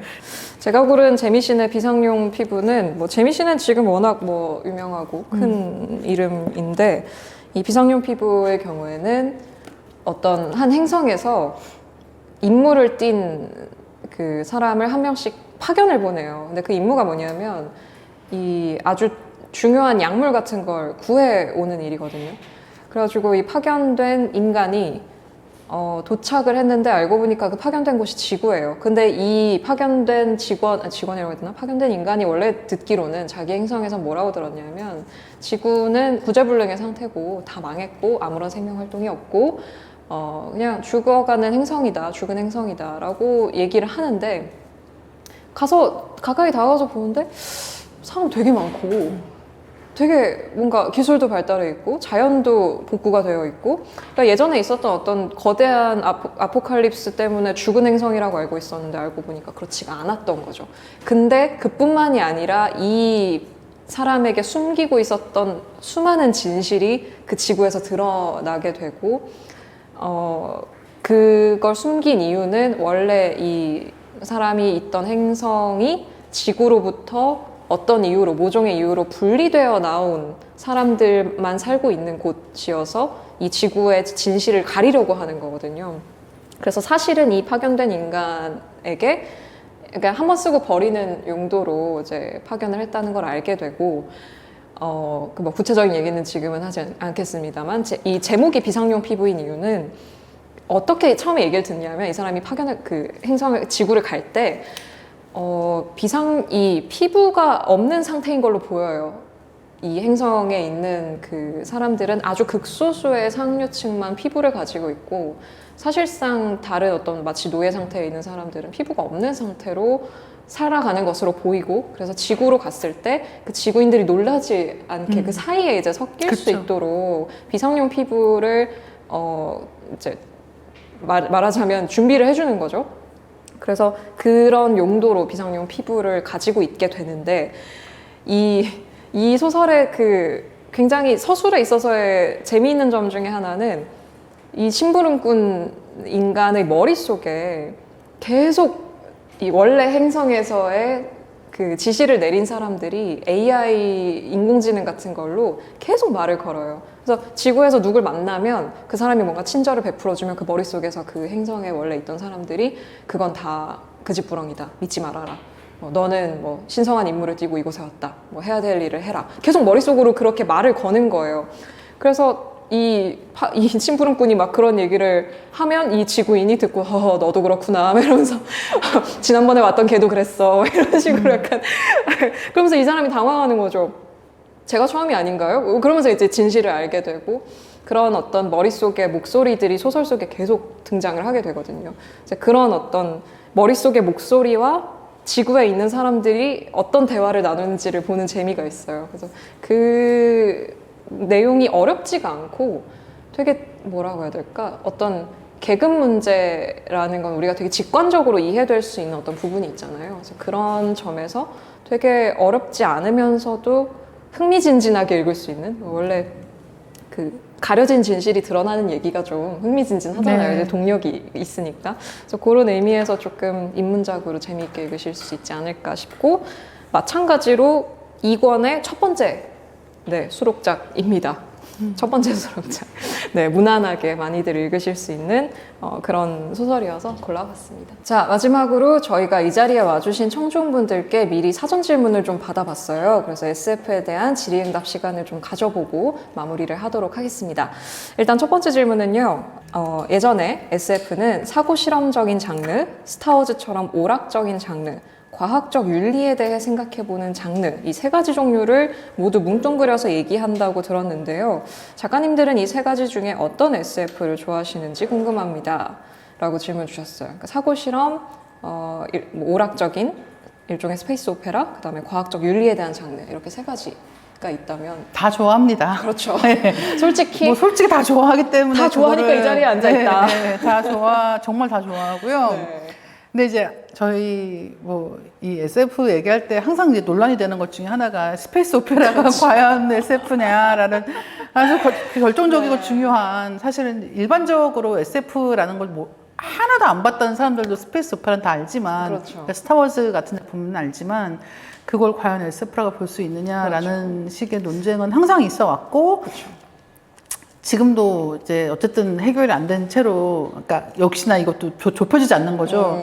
이게 SF가 아니라면 무엇이 SF란 말이냐와 그것이 SF라면 나는 SF가 아니다. 이런 눈에 식의 흙이 들어가도 이건 SF는 아니다. 뭐 이런. 약간 이렇게 양쪽의 의견이 팽팽한 상황인데, 저는 스페이스 오페라도 되게 좋아해요. 네, 정말 좋아합니다. 그렇기 그렇죠, 때문에 그 예를 들어서 과학은 잘 모르겠는데 광선검이 이렇게 이렇게 나오면 되게 두근두근하거든요. 맞아요.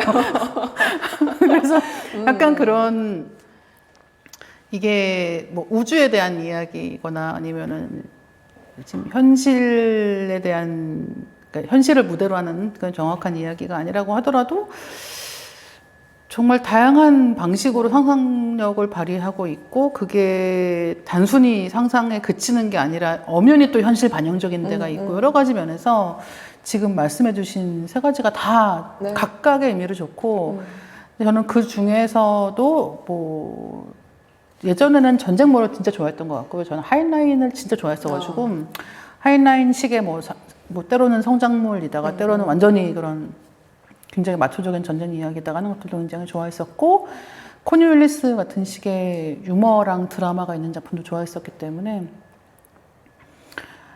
어느 걸 딱 좋아한다, 제일 좋아한다라고 말하기는 되게 어려운 부분은 있는 것 같아요. 근데 분명한 거는 이제 이렇게 작품들이 많이 있을 때 예를 들어서 왜 제목 보고 어떤 것부터 읽을까 이런 생각하잖아요. 그쵸, 그쵸. 예. 이렇게 굳이 이걸 순서대로 읽을 필요가 없기 때문에 그러면 아 뭐부터 읽지라고 생각하고 제목을 쭉 본단 말이죠. 네. 작가 이름도 보고 그렉 이건 나중에 읽어. 저는 약간 그렉 이건 먼저 읽어야겠다. 네, 전 나중에 읽어 나중에 이렇게 딱 생각하고 시작을 하는데 이제 그런 식으로 제목의 이 관상을 보고 예, 판단을 할 때는 약간은 뭐 그런 신화적인 느낌이 가미가 된 것 같다. 네. 아니면 포스트 아포칼립스 같다. 이런 이야기를 조금 더 먼저 읽는 편이긴 한 것 같아요. 예, 근데 결국은 그냥 다 좋아하는. 네, 저도 세 가지 다 좋아하고요. 사고 실험적인 장르, 뭐 대표적으로 테드 창이 있다고 하면 너무너무 좋아하고 오락 스페이스 오페라에서 닥터우를 또 너무 좋아하거든요. 그러니까. 닥터우가 근데 SF냐? 맞아. 막 경기하시는 분들 계실 수도 있어요. 닥터우가 어디에 SF 그런 걸 좋아한다고 하면서 SF 좋아한다고? 그러니까 그럴 수 있단 말이죠. 하지만 전 좋아합니다. 그리고 네, 좋아하죠. 네, 저는 세 가지 종류 말씀 주신 부분 다 좋아하고요. 그래서 저도 이 자리에 앉아 있는 게 아닌가 생각을 합니다. 이건 좀 어려운 질문이다. SF 장르를 향기에 비유하면 어떤 향일까요? 너무 어려운 질문을. 어떤 향일까요? 이걸 어떻게 대답해야 될까요? 왜 그런 향 아세요? 어떤 거요? 절간 냄새라고 부르는. 네. 그 향. 아니에요. 그런 향 말고 그런 엄청 힙한 브랜드의 향수들 중에서 네네네네. 약간 우디 계열과 이런 게 섞여 있는 향수들 중에서 여러분 나중에 검색해 보세요. 약간 비구니 냄새라고도 부르고 절간 냄새라고도 부르는 그런 류의 향이 있거든요. 그러니까 그런 건 엄청나게 뭔가 자연적인 느낌이고 인위적이지 않고 달콤하지 않은 느낌을 보통 그렇게 얘기하거든요. 근데 그런 향수들이 있는 게 이른바 니치 브랜드라고 하는 요즘에 한참 뜨고 있는 브랜드들 향수인데 그런 향수 브랜드를 가면은 뭔지 알 수 없는 이름만 봐서는 무슨 향이 날지 알 수 없는 이름을 붙인 향수가 정말 많이 있습니다. 약간 그걸 보는 기분이에요. SF. 처음 보는 이름에. 네, 처음 보는 이름이라서 무슨 냄새가 날지는 전혀 알 수가 없고, 네, 하지만 되게 힙하고, 약간 그걸 다 같이 갖추고 있는 향수 가게에 들어간 것 같은 기분은 드는데, 사실은 정말 작품마다 색깔이 너무 다르니까 맞아요. 특정한 향수라고 볼 수는 없는 것 같네요. 맞아요. 한 가지 향으로 정의하기가 굉장히 어렵지 않나. 라는 생각이 들고 이 질문 자체가 상당히 SF적이네요. 네. 그래서 좋아요. 네. 자, 마지막 질문입니다. 저는 SF를 읽기 시작한 지 얼마 안 됐는데요. 두 분은 언제부터 SF와 사랑에 빠지신 건지 이 장르를 좋아할 수밖에 없는 요인이 있다면 무엇인지 궁금합니다. 언제는 얘기를 했으니까 그 다음 걸 얘기해보면 좋을 것 같아요. 그리고 SF에 이제 막 발을 들이기 시작한 저 같은 이들에게 이 책은 혹은 영화는 꼭 추천하고 싶다 하는 작품이 있으시면 살짝 알려주세요. 이렇게 질문 주셨어요. SF를 좋아할 수밖에 없는 이유 뭐가 있을까요? 제가 생각하는 장르의 구분이라는 건 이걸 다 읽은 다음에 내가 어떤 느낌 속에 남아있는가. 그러니까 예를 들면 뭐 미스터리가 다르고 스릴러도 좀 다르고 그러니까 사건이 해결되었다는 느낌, 사건이 해결되었지만 근본적인 문제는 해결되지 않았다는 느낌, 그리고 뭐 어떤 사랑 이야기나 드라마 같은 경우에는 엄청나게 따뜻한 그러면서 그립고 뭉클하고 슬픈 느낌 같은 걸 다 같이 준다고 하면 SF가 저한테 주는 제일 큰 매력은 나를 어디로 데려가는 거야. 내가 모르는 곳으로. 근데 모르는 곳이지만 여기가 어딘지는 알 수 있어. 왜냐하면 내가 읽었으니까. 라고 하는 그 감정이 저한테는 SF를 읽는 제일 큰 동력이에요. 저도 그래요. 네, 네, 정말 지금 여기가 아닌 어떤 세계, 네. 하지만 그럴듯한 세계, 하지만 내가 모르는 세계에 와 있는 그 기분이 그쵸. 너무너무 좋아요. 그리고 심지어 이거는 내가 소설을 읽으면서 상상한 세계이기 때문에 나만 아는 곳이잖아요. 그쵸. 그런 게 굉장히 분명하게 읽다 보면 느낌을 받게 되기 때문에 다 읽은 다음에 내가 어딘가에 가 있다라고 하는 게 굉장히 중요한 부분이었고, 근데 이제 문제는 물론 이제 SF 좋아하는 입장에서는 읽어보면 다 재미있어요 라고 얘기를 하고 싶지만 사실은 처음에 책을 읽기 시작하던 때에 우리가 항상 습관이 있어요. 우리는 어떤 글을 접할 때 학교에서 배우던 것처럼 뭐 아까 비상용 피부다. 그러면 비상용 피부는 무엇인가? 무엇을 상징하는가? 네. 동그라미, 세모, 네모. 이건 어떻게 작용하는가? 그죠. 이걸 모르고는 상상할 수가 없는 경우가 진짜 많거든요. 그러니까 써 있긴 한데 이건 내가 본 것도 아니고 경험한 것도 아니니까 정확하게 상상할 수가 없는 거예요. 그러니까 사실 그렇기 때문에 이런 사랑 이야기 같은 게 굉장히 일반적으로 많이 읽히는 이유는 그거는 누구나 다 쉽게 경험할 수 있는 감정이기 때문에 그렇고 SF 같은 경우는 또 그 반대의 측면에서 이 작품에서 그렇다고 그걸 막 다 서술을 해주지 않기 때문에 서술이 안 된 것들은 적당히 또 건너뛰면서 상상을 해야 되는데 이제 그게 처음에 익숙하지 않은 경우에는 이게 무슨 얘기인지 모르겠다라는 생각만 계속 드실 수가 있단 말이에요. 근데 이게 이야기다. 그러니까 과학책을 읽는 게 아니라 이야기다라고 하는 거를 절대 잊지 마시고 작가가 지금 무슨 이야기를 들려주고 있는가라고 하는 걸 잘 따라가 보시면 초반에 그 몇 권을 쌓아가는 단계에서 훨씬 더 즐겁게 읽으실 수가 있지 않을까라는 생각을 자주 합니다. 그러면 책 혹은 영화 꼭 추천하고 싶다 하는 작품이 있으신가요? 먼저 말씀해 주세요. 좀 그래도 잘 읽히는 걸 추천드리는 게 좀 좋을 것 같아가지고 막 이거저거 생각하다가 그래도 마지막에는 허블의 책을 좀 추천해드려야 아니 여기서 막 이제 와서 황금사지 아작 막 이런 거 추천하면 좀 그렇지 않아요? 그래서 약간 아니 당연히 우비 속은 뭐 너무나 많이 읽으셨을 것이고 뭐 밤의 얼굴들 저 최근에 단어가 내려온다 읽었는데 너무 좋았고요. 단어가 내려온다 오정현 작가의 단편집 아주 좋았고 저는 이것도 재밌게 읽었어요. 사라진 세계. 맞아. 이 톰 스웨터리치의 사라진 세계 정말 페이지 터너잖아요. 술술술술 읽히는데 뭐 결말이 마음에 들 수도 있고 마음에 안 들 수도 있습니다만 어쨌든 쉬지 않고 읽을 수 있는 정말 막 뭐야 이러면서 어떻게 돼 하면서 이제 페이지 터너로 읽을 수 있는 책이어서 사라진 세계도 좀 추천을 드리고 싶네요. 네. 저도 지금 말씀해 주신 작품들 같이 추천을 드리고 싶고요. 사라진 세계는 뭐 진짜 그냥 읽기 시작하면 끝까지 가야 되는 책이어서 놓기가 힘들죠. 한번 잡으면. 기차 같은 거 타실 때 자주 가세요. 쭉 밤에 읽기 시작하시면 정말. 안 돼요. 밤에는 안 돼요. 밤에 안 돼요. 자기 진짜. 전에는 읽으면 안 되고 그냥 어디 가실 때 읽으시면 정말 한 큐에 다 읽을 수 있는 책이고 오정현 작가님 책도 저도 굉장히 좋아하고 제가 허블 추천했으니까 마음껏 추천하시죠. 그래도 될까요? 저는 최근에 본 것 중에 그래서 우리는 시간 전쟁에서 패배한단가? 재밌어요. 네, 그렇게 당신은 맞아요. 시간 전쟁에서 네. 패배한다. 저도 읽었는데 정말 너무 최고다라는 생각하면서 봤고요.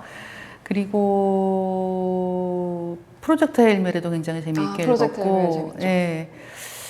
근데 이제 저는 영화 얘기를 해보면 저희가 SF 공포물 얘기할 때 언급했던 이벤트 호라이즌이라는 작품이 있어요. 이벤트 호라이즌 저는 지금도 좋아하는 작품이지만 처음 봤을 때 약간 그 충격. 정말 이게 뭐야?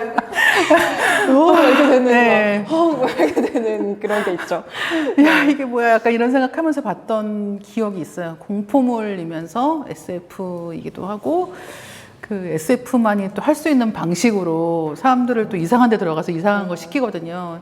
그리고 에일리언 시리즈 1편은 공포, 2편은 액션 이렇게 딱 정말 다른 느낌으로 같은 시리즈 안에서 어떻게 변주되는가도 굉장히 재밌기 때문에 이런 작품들은 옛날 영화들이잖아요. 지금 요즘 나오는 작품들 중에는 당연히 뭐 인터스텔라 같은 작품들도 그렇고 이미 한번 보신 작품들이라고 해도 SF로 분류되는 작품들 같은 경우는 다시 한번 보면 또 다르게 보이는 경우가 있어요. 왜냐하면 처음엔 그 낯설다라고 하는 것 때문에 이해하려고 되게 많은 에너지를 쓰거든요.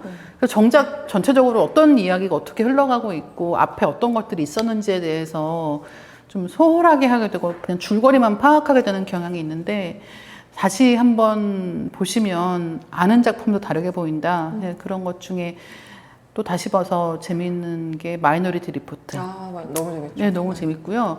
그 필립 K. 작품이 영화화된 게 굉장히 많잖아요. 근데 그 중에서 또 걸작들이 많단 말이죠. 그래서 블레이드 러너 같은 작품도 그러니까 다 알고 있고 봤다라고 생각을 하셔도 다시 한번 이렇게 처음부터 끝까지 쉬지 않고 한 번에 보시면 다른 느낌으로 보실 수가 있을 것이다라는 말씀을 드리고 싶어요. 네, 이렇게 해서 책과 영화 추천까지 한번 드려봤습니다.